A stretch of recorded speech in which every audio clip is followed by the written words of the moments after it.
Et en ce moment, tu peux retrouver mon nouveau projet en financement participatif sur Game on Tabletop et mes anciens projets sont aussi disponibles sur ma boutique en ligne. Les liens sont dans la description. Bonne vidéo à toi. Alors on avait déjà abordé dans une précédente vidéo 3 règles de jeu de rôle pas forcément fameuses qu'il vaut mieux éviter d'inclure dans son système homebrew ou alors tout simplement gentiment les dégager de son JDR préféré, histoire d'éviter comme ça de se retrouver à devoir payer les pots cassés d'un design pas super bien pensé dès le départ. Encore une fois, rassurez-vous, je ne vais pas forcément cibler très méchamment un jeu de rôle en particulier, même si bon, vous allez le voir, il y en a un assez connu, que vous connaissez sans doute, qui malheureusement coche un peu presque toutes les cases. Je dis bien presque, on se calme. Ne prenez pas la mouche, bien sûr, je ne suis pas là pour casser du sucre sur votre JDR favori, chacun joue à ce qu'il veut, et c'est très bien comme ça. Mais je fais juste cette vidéo pour pointer du doigt quelques designs de règles un peu hasardeux, qui peuvent sembler cool sur le papier, mais qui une fois mis en pratique se révèlent plus casse-gueule qu'autre chose. Sans plus attendre donc, c'est parti pour plonger une nouvelle fois dans les méandres des pires règles à éviter dans notre cher loisir, et surtout voir comment les retravailler pour qu'elles soient un tantinet un petit peu moins flinguées.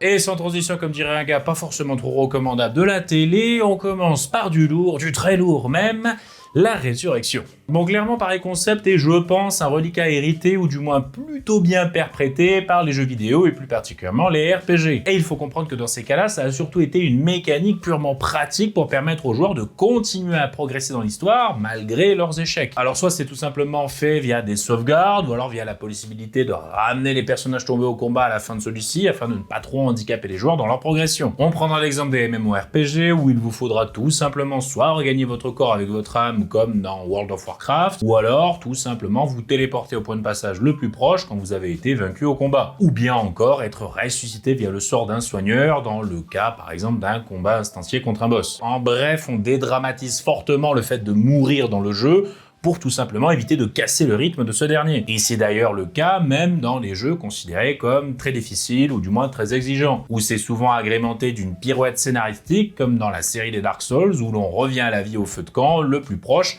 avec comme but de retrouver les ressources que l'on a perdues sur les restes de notre personnage, resté à l'endroit où il est mort. Seulement, voilà, autant dans un jeu vidéo ça peut passer, autant dans un jeu de rôle, ça fout tout en l'air en fait. Je veux dire, la mort en elle-même, c'est la seule étape par laquelle on est tous sûrs de passer un jour, navré de casser l'ambiance. Donc c'est forcément quelque chose qui a énormément d'importance, qui de ce fait apporte son lot d'enjeux et de conséquences à prendre en compte lors de choix décisifs. Et si vous enlevez ça, en fait ça dénature énormément de choses, autant au niveau du lore que de la perception du danger par vos joueurs, et ce juste avec un seul ajout de règles, vous vous rendez compte? C'est vraiment, vous cassez tout avec un truc. Bon, déjà si la résurrection est facilement accessible, ça peut réduire la peur de la mort et par conséquent diminuer la tension de l'enjeu des combats ou des situations plus ou moins périlleuses. Bah oui, parce que quoi qu'il advienne, les joueurs se diront au pire on utilisera un parchemin de résurrection. Au-delà de ça, ça peut clairement affaiblir l'impact narratif de la mort d'un personnage, puisque comme la mort n'est plus vraiment une fin en soi, il suffira juste de le ramener à la vie s'il vient à la perdre, c'est tout simple en fait. Sans oublier bien évidemment tous les montages alambiqués qu'il va vous falloir faire en tant que MJ pour justifier cela dans le lore de votre univers. Parce que bon, que l'on soit clair, si l'on peut ressusciter à peu près n'importe qui, ça change énormément de choses dans le lore en fait. Et ça soulève surtout une foule de questions en pagaille. Jusqu'à combien de fois on peut le faire, dans quel cas on ne peut pas le faire, comment ça marche d'un point de vue métaphysique, pourquoi une magie aussi puissante est à la portée de simples aventuriers, comment est-ce que ça se passe pour le ressusciter, etc. etc. Je vais pas toutes vous les faire. Bon, vous l'aurez compris, ce que je pointe surtout du doigt, c'est à la fois le fait de rendre pareil pouvoir beaucoup trop accessible au sein d'un univers. Et quand je dis ça, je parle même de pouvoir l'acheter en fait, ça devrait même pas être vendable un pouvoir pareil. Et le fait aussi qu'il n'y ait pas de conséquences à pareil acte, qu'elle soit physique ou psychique. Enfin, je veux dire, essayez de vous imaginer 2 secondes le traumatisme que ça doit être d'expérimenter la mort, puis d'être ramené à la vie comme ça par magie. Je pense sincèrement que c'est quelque chose qui te marque à jamais et qui t'empêche de dormir pendant un bon nombre d'années. Bon, pour pallier un peu à ces problèmes, si vous avez quand même envie, soutien mordicus, de garder la résurrection dans votre univers, vous pouvez moduler un petit peu tout ça pour tempérer un peu ces aspects négatifs ou du moins un peu cassés que j'ai cités tantôt. Par exemple, faire que, ok, la résurrection existe, mais que ça soit un secret ultra bien gardé par un royaume ou une guilde de mages qui l'utilisent uniquement à leur propre avantage. Cela portera déjà un petit peu plus de logique parce que bon, déjouer la mort, c'est quand même un des rêves les plus fous de l'être humain, je le rappelle, même encore aujourd'hui. Et si jamais quelqu'un le découvre, croyez-moi que ça ne sera pas crié sous tous les toits. Et ensuite, faire que si résurrection il y a, eh bien ça ne soit pas sans répercussions qui font assez mal pour le ressusciter. Et là-dessus, il y a largement de quoi faire, ne serait-ce qu'au niveau du traumatisme de l'expérience, comme je le disais, si quelqu'un a envie de l'interpréter un peu en roleplay, ou alors partir dans l'idée que cela apporte une réduction définitive de statistiques, en plus d'une belle cicatrice sur le corps du personnage. Ou bien même apporter une mécanique supplémentaire au jeu, comme dans le jeu vidéo Hellblade: Senua Chronicles, où à chaque fois que le personnage principal décède et est ensuite ressuscité, il y a une sorte de corruption qui se propage sur son bras, qui la transforme peu à peu en une sorte de mort-vivant. Une sorte de compteur de résurrection qui est là pour dire aux joueurs que oui, ok, on ressuscite ton personnage pour pallier à tes erreurs, mais attention quand même, car ça ne veut pas dire qu'il n'y aura pas de game over. Bref, là-dessus, il y a plein de manières de faire, je ne vais pas toutes vous les énumérer encore une fois dans cette vidéo, sinon ça assez durerait des plombes. Mais grosso modo, dites-vous juste que quand vous amenez quelque chose de puissant dans votre univers, quand vous le construisez, il faut toujours une contrepartie tout aussi puissante derrière, sans quoi, c'est comme une balance avec le système de contrepoids, ça sera juste, au final, déséquilibré. Alors on continue avec une autre règle que j'ai redécouvert avec Baldur's Gate 3, qui m'a joyeusement rappelé qu'elle existait, et je veux parler, dans ce cas-là, de la détection des pensées. Alors je parle de la détection des pensées, mais bon, j'engloberai aussi, on va dire, les autres règles de détection en tout genre, de pièges, d'intentions belliqueuses, de présence de vie, d'invisibilité, de tout et n'importe quoi, bref, il y en a toute une pelletée, on va pas se le cacher. Bon alors, que dire là-dessus? Si ce n'est que ça revient grosso modo à demander au MJ de dévoiler gratuitement aux joueurs la suite de l'intrigue. Voilà, c'est vraiment ça quand on vraiment simplifie au maximum. Bon, en vrai, de vous à moi, je dois vous avouer que j'ai un gros biais émotionnel avec ces règles, donc forcément, je suis pas très objectif sur le sujet, excusez-moi. Mais c'est juste que je trouve que c'est vraiment pousser les joueurs dans une sorte de fainéantise autorisée par les règles, ou de toute façon, s'ils ne trouvent pas une information via le roleplay, un petit jet et ça leur tombera tout cru dans le bec. Alors je sais qu'il doit exister des trucs pour contrebalancer ça dans le livre de règles, excusez-moi, j'ai pas non plus tout potassé de long en large et en travers, mais c'est juste que le design de base, vraiment de base, tient vraiment du raccourci par les dés de ce que l'on est censé obtenir par un minimum de roleplay. Enfin, je sais pas, mais imaginez-vous une scène où les PJ vont se retrouver face à un PNJ qui leur ment et cherche à les manipuler, plutôt que de discuter entre eux pour savoir s'ils leur accordent leur confiance ou pas, ce qui apporterait du roleplay entre les joueurs en fait, donc de l'interaction, donc c'est bien en somme. Non, au contraire de ça, il suffit juste qu'un PQ du groupe fasse une réussite sur un jet de dés pour trancher définitivement sur la question et être sûr qu'il n'y a pas de mauvaise interprétation. Que voulez-vous, je trouve ça dommage, on y perd vachement je trouve, et en plus de ça, on ramène encore une fois l'aléatoire des dés au centre du jeu, alors que c'est clairement pas l'aspect le plus intéressant du loisir, on ne va pas se le cacher. Enfin, je veux dire par là, quand tu cherches à motiver des nouvelles personnes à commencer le jeu de rôle,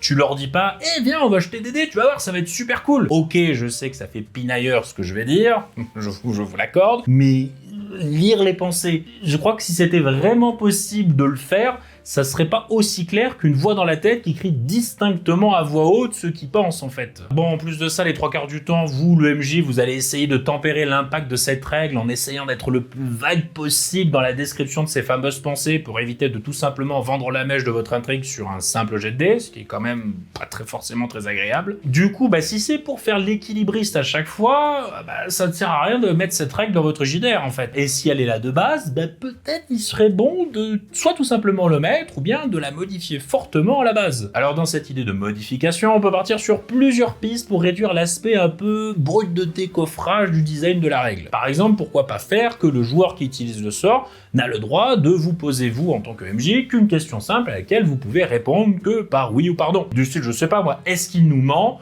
Oui, non, sans expliquer le pourquoi du comment derrière, c'est déjà assez d'infos comme ça, vraiment il n'y a pas besoin de plus. À eux ensuite d'interpréter et chercher des réponses aux questions supplémentaires qui en découlent. Vous pouvez aussi prendre quelques minutes pour écrire plusieurs pensées diverses et variées du PNJ ciblé sur des bouts de papier et en faire piocher un seul au joueur ayant utilisé le sort. Comme ça, il partira à la pêche aux pensées, mais aura peut-être une chance non négligeable de tomber sur celle où le PNJ se demande s'il a bien éteint le gaz avant de partir ce matin de sa maison. L'avantage de faire piocher, de ne pas choisir vous-même la pensée en tant que MJ, c'est que ça va donner l'impression au joueur que c'est son choix et pas le vôtre, que vous avez choisi ça volontairement. Vous voyez ce que je veux dire? Ce qui réduira du coup la frustration s'il pioche quelque chose qui est complètement à côté de la plaque. Ou alors contrebalancer son usage en introduisant une sorte de concept de vase communicant entre le lanceur et la cible. Ce qui fait que la cible pourrait avoir accès à une pensée du lanceur en même temps que ce dernier a accès à une des siennes. Ce qui rajouterait du coup un côté un petit peu plus risqué à l'opération, où on pourrait en dévoiler trop, ou en penser trop du coup, en essayant essayant de connaître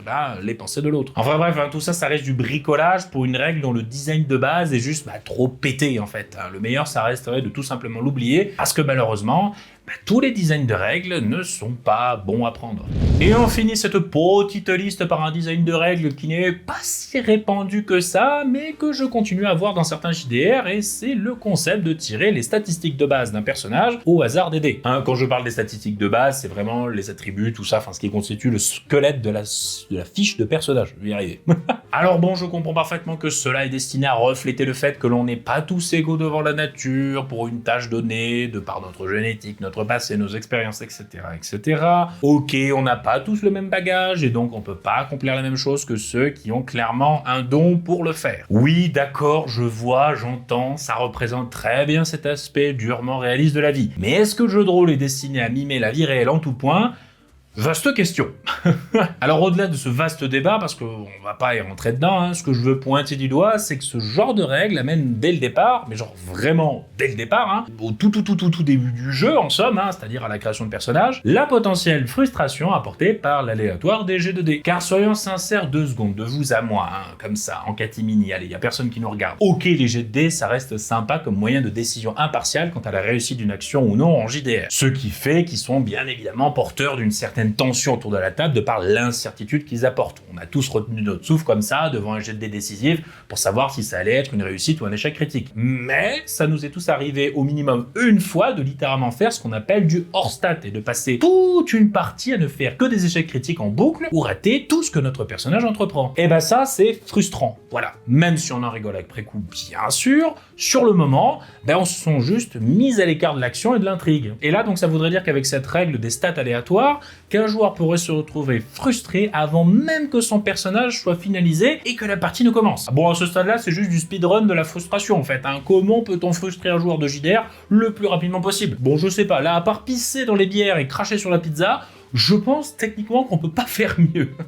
Alors je sais que la plupart du temps ce genre de règle est tempéré par le fait de proposer plusieurs relances pour essayer de diminuer les probabilités de hors-stat. Mais du coup, vu que si on suit la théorie mathématique des probabilités qui veut que plus on multiplie les itérations, plus on tend vers la moyenne, alors pourquoi ne pas partir direct sur cette moyenne? Je veux dire, on gagnerait beaucoup de temps parce qu'on ne serait pas là de faire 120 jets de dés pour choisir le bon qui nous convient. Et ça, pour ne rien vous cacher, c'est un truc que je vois dans beaucoup de règles de JDR. C'est-à-dire commencer par casser un truc qui marche bien, pour ensuite patcher ce truc cassé avec des règles supplémentaires pour le faire tendre à nouveau vers ce qui marchait bien. Mais alors du coup, pourquoi casser le truc qui marche bien dès le départ en fait? C'est assez bête. Voilà, c'est juste comme ça. Ou alors c'est juste pour se donner l'illusion d'une complexité de jeu tout en profondeur, en ramification, etc. Mais bon, ça reste quand même très bête à la base. Bon, en gros, dites-vous juste que le hors-stat, ça existe, et que le joueur qui va expérimenter ce caprice des probabilités, il est pour rien en fait, c'est vraiment indépendant de sa volonté ou de ses choix. C'est pas sa faute si des morceaux de plastoc sur une table en bois disent qu'il va passer un moment pas agréable, et encore moins de manière répétée. Alors après, oui, j'entends que c'est comme dans la vraie vie, qu'il vous arrive des choses par hasard qui sont indépendantes de votre volonté ou de vos choix. Oui, je sais. Mais encore une fois, est-ce que le jeu de rôle est voué à mimer tous les aspects de la vie réelle ? Vaste question. Ça c'est marrant, j'ai l'impression d'avoir déjà dit ça auparavant. Il y a de l'écho ici, c'est fou. Bon, évidemment, des règles pas forcément géniales, il en existe plein d'autres. Ce qui nous permettra d'ailleurs, fort heureusement, de faire d'autres vidéos sur le sujet pour voir comment on peut s'arranger pour les réparer avec un zeste de scotch et un peu de salive par-ci par-là, voilà. Je vous encourage de nous citer vos pires règles de JDR en commentaire de cette vidéo. N'hésitez pas à nous partager vos plus belles, moches trouvailles en la matière, car après tout, autant se récaler sur ce qui n'est pas forcément bien fait. Mieux vaut en rire qu'en pleurer, comme on dit dans le jargon. Quoi qu'il en soit, dites-vous bien que les règles, aussi mauvaises soient-elles, c'est comme les platanes sur les bords des routes. On peut les éviter et passer à côté. Bon, alors ok, parfois il vous faudra slalomer un peu, mais là, c'est que les platanes, ils sont bizarrement plantés, là. Ouais, pas folle, mais métaphore de fin, là. Quoi qu'il en soit, je vous dis à très bientôt dans une prochaine vidéo. Amusez-vous avec ou sans règles, on s'en fout. L'essentiel, c'est de passer un bon moment avec vos potos. Et pour ma part, vous connaissez la rengaine que je vous dis à chaque fois. C'était le Scénarurgien. Ciao, bonsoir, les studios.